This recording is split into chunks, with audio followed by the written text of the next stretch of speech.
Hello and welcome back to the layout.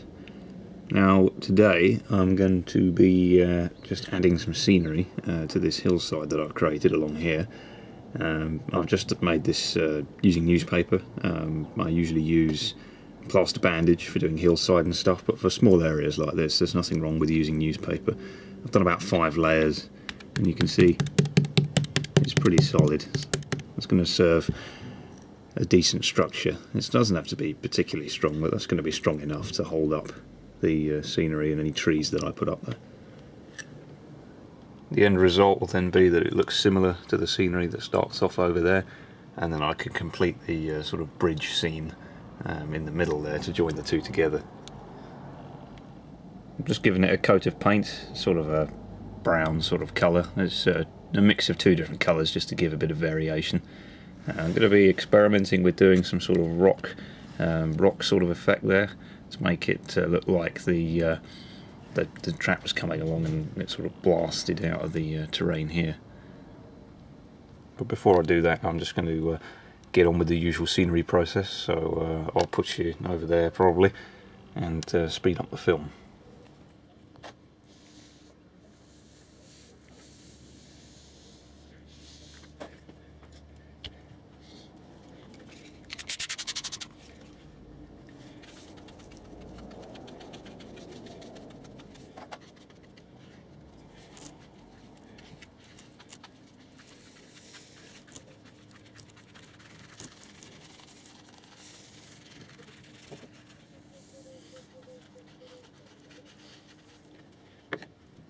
So I put some glue on. First thing I like to do is hit it with a sort of base layer. So I've got Woodland Scenics earth and soil. I'm just going to mix those together in varying amounts to create a nice sort of base for our clump foliage and static grass.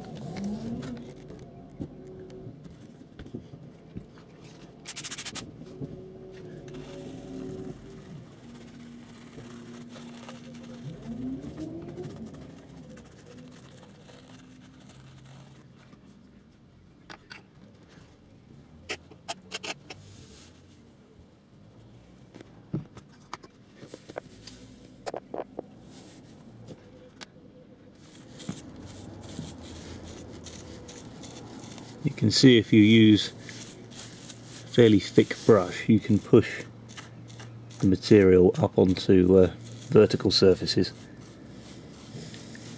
Get the effect of some sort of bushes, foliage and grass that is growing up the side of the terrain.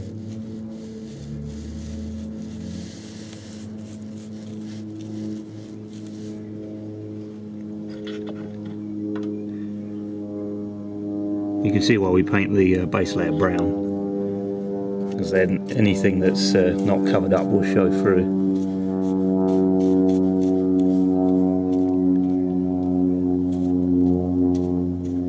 You get a nice varied effect.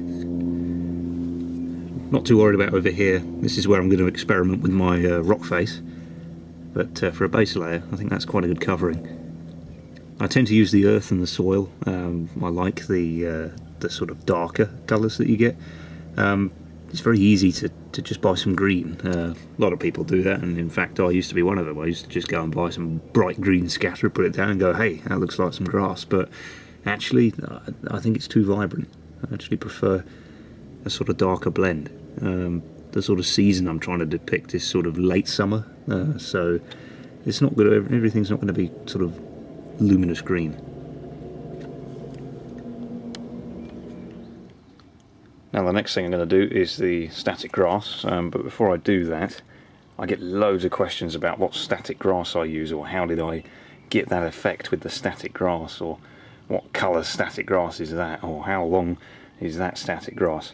So hopefully this will answer those questions. I basically use 2 different types. small areas and general application, I use the Woodland Scenic stuff. I find this stuff to be quite good. It's quite short fibres, and I use a mixture of the Harvest Gold and the medium green. Usually what I do is I mix them together in varying amounts to try and get that sort of late summer sort of look. I don't like the bright green when it's just on its own. The other grass that I use for sort of hillsides and more wild areas is this stuff. Now I get this stuff from International Models. I'll put a link to their shop in the video description and you can head over there and get some of this for yourself. As you can see, it's made by Sulfler, I hope I'm pronouncing that correctly, which I believe is German or something, not entirely sure. There's a couple of shops you can get it from, but typically you don't see it very often. But you get these bags. Now, I don't know how easily you can tell, but you can see it's quite long. I think this is 6 to 7 mil, whereas this is sort of 4 to 5. So this is really nice for doing those sort of wild areas. You can see we got some more of the sort of Harvest Gold colour there. So I'll be using this predominantly over on here on this hillside, because that's going to be sort of a more unkept, wild sort of area. Areas that are sort of down here, I tend to use the shorter stuff. You can apply the static grass while the base scenery is still wet. It's not the end of the world. I do it all the time. And just getting the foliage nice and wet. And then what we'll do is get some watered down PVA glue. And then what we'll do is just use a syringe to saturate the foliage that's along here, and that will give us a lovely base for the static grass to glue to.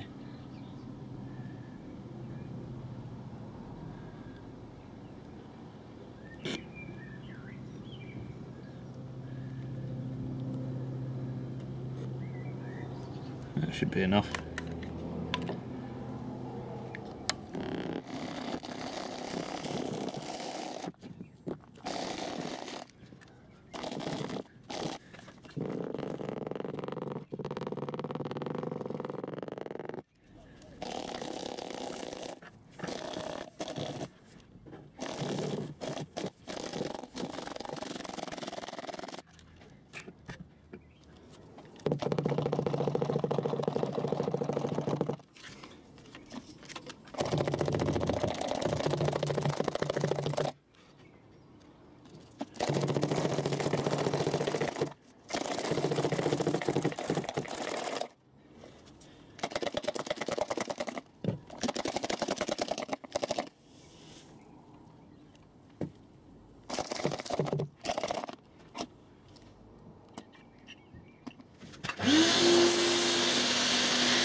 Make it look a bit more wild, weather beaten. Just move some of it around, change the direction of where the blades are going.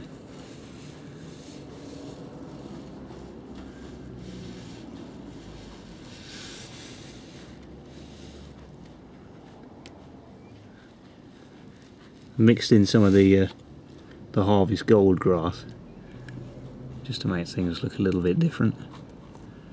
Make some areas that are a bit patchy, but it's getting there. I'll put some ballast down just to cover up the areas where you could still see the baseboard. So I'm going to let that all dry, and then I'll chip any ballast away that's got where it shouldn't be, and then move on to adding bushes, trees, stuff like that.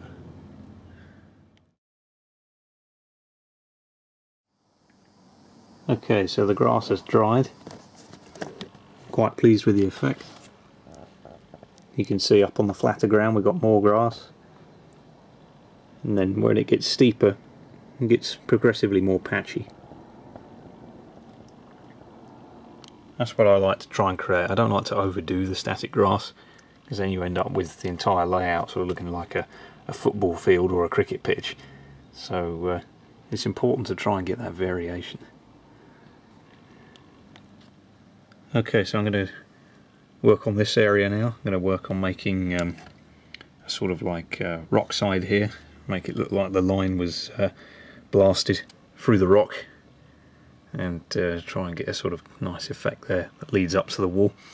I've looked at various rock kits. There's Woodland Scenics do quite a lot of stuff actually, but to be honest, this area is so small I don't really feel the need to invest in something like that. So I'm just going to use a little bit of polyfiller.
I'm going to leave that to dry overnight.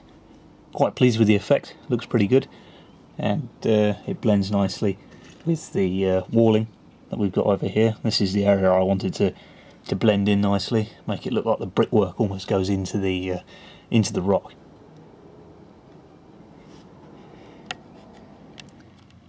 Something else I've done while I've been working on this area is I've just got rid of the double-sided tape that used to hold the warehouses up, and I've just given the area a coat of glue paint just to blend it back in again.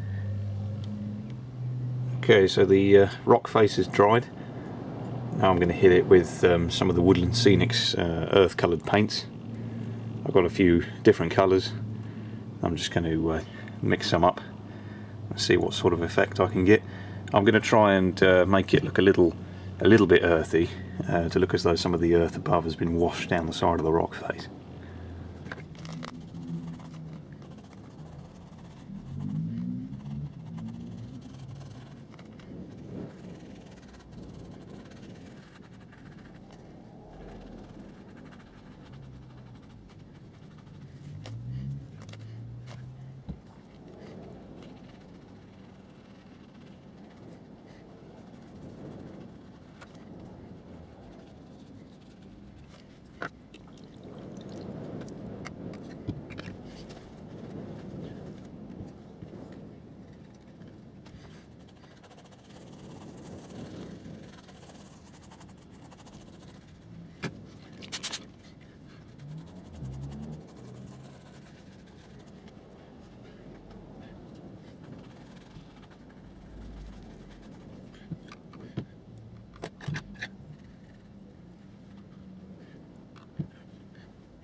I'm just going to spray some brown paint with the airbrush down the bottom of the rock into the ballast, just to get the right sort of effect on the freshly laid stuff.